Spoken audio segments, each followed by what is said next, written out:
panibagong check-up. Tama?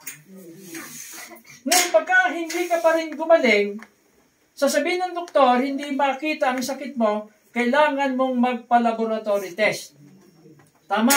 Libre ba yun? May bayad. X-ray, urinalysis, lahat ng mga check-up. Pag hindi pa rin makita, undergo ka ng CT scan or MRI. Magkano ang MRI? Magkano ang CT scan? Mas mura yata dito yung provincial scan. Kaysa CT scan, parehas lang. Siguro sa mga check-up na yan, baka uubos ka agad ng 10,000. Tama? Tama? Pamasahe mo pa. Ngayon, ang tuklasan ng doktor, mayroon ka palang bukol sa bahagi ng iyong katawan.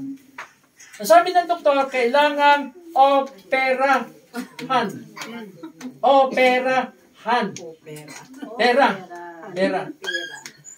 Kasi pag hindi ka inoperahan, yan ang ikamamatay mo. Tama? Ngayon, ayaw mong mamatay. Magkano pong magagastos, Dok? Siguro mga 50,000, 100,000, 200,000. Depende sa ooperahin. Kasi pag puso ang inopera, kalahating milyon yan. Amen? Pag brain ang ooperahin, milyon ang gastos niya.